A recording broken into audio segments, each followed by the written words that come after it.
one of the key things to understand that period is, of course, to experience it. I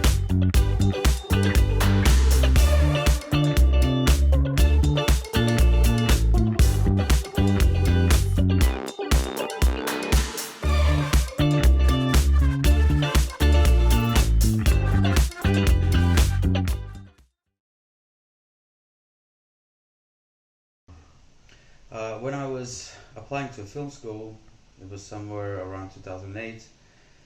We had an assignment where we had to use 4 or 5 real events from our lives and write an autobiography or an autofiction story about ourselves. So I chose the following facts, like I was born prematurely and lived in an incubator, the secretive town that was enclosed from everyone else, and the fact that my mother had to travel to Finland for work. So, and of course, I also used the family language, the Tigrian dialect. So, with these ingredients, over time, I wrote a Goodbye Soviet Union version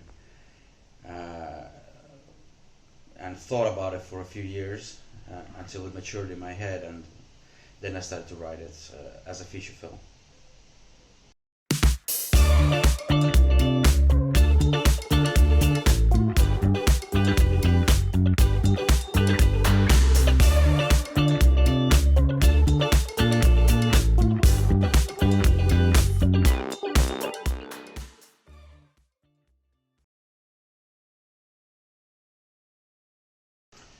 Yeah, it was difficult, to be honest. At first, when I started to write Goodbye Soviet Union as a screenplay, it was around 2012. At that time, Estonia still looked partially like Soviet Union, but over the course of a very short period of time, everything that was Soviet kind of disappeared. I remember we went to Sillamäe with the production crew. We were very extremely worried that that the town will not look like it looked like about 25, 30 years ago, that it was like deteriorated, which it was.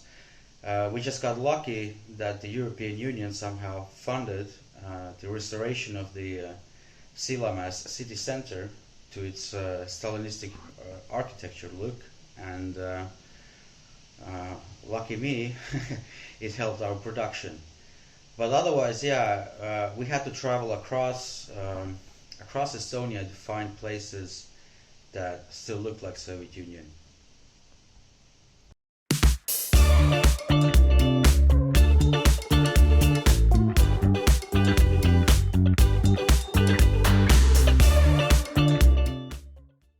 Well, I think that one of the key things to understand that period is, of course, to experience it.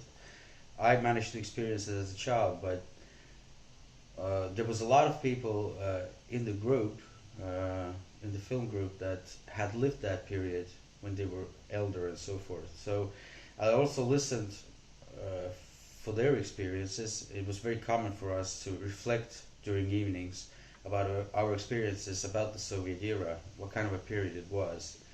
So it was a mixture of these thoughts and also the point of view of a child that probably made it possible.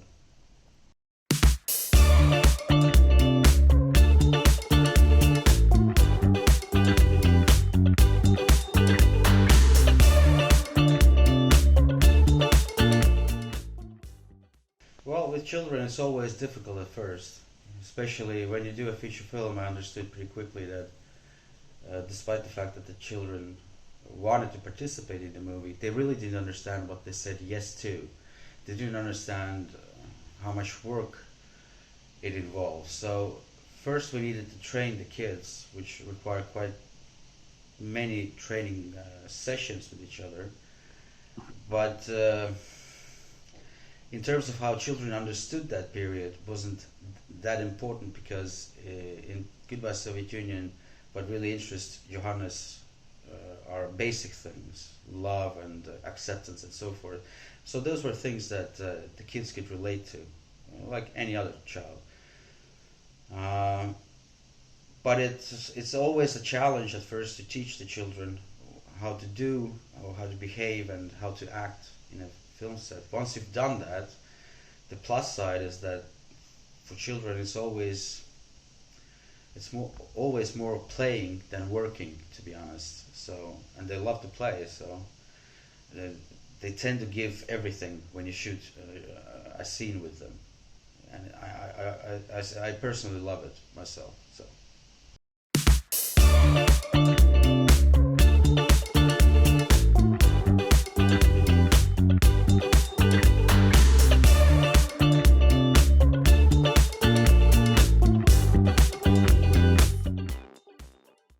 Well, at first we tested out a basic look for Goodbye Soviet Union, which means desaturated colors, high contrast, and so forth, so that it looks kind of grayish and dull.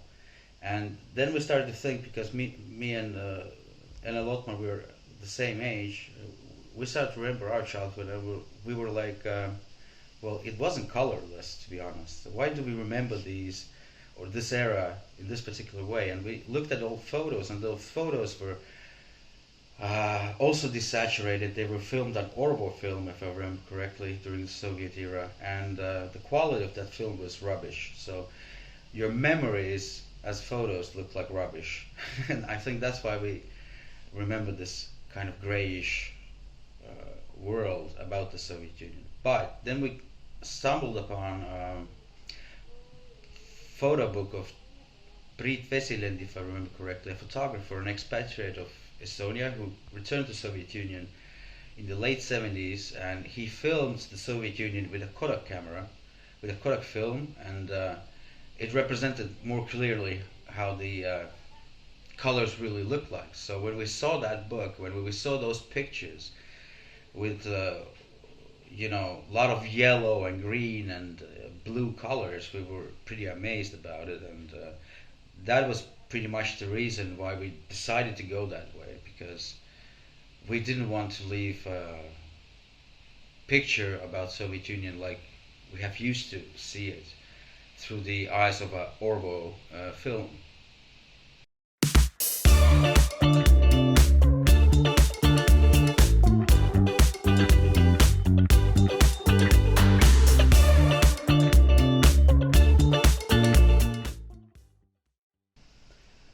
Well, it's Corona time, so I'm happy that so many people have seen it at all, because film theaters have been closed and so forth, and there hasn't been much festivals. Everything has been limited. I think that the Western people who don't have a relationship towards the Soviet Union might not maybe understand the movie the way people who come from former Warsaw Pact countries or from Eastern Bloc. I think for those people, the story is more understandable on different layers. And so far, this has also been my experience about how the audience perceived the story. It seems to be something that works for Russian viewers particularly, so and also Estonians. So pretty much as I thought it would go.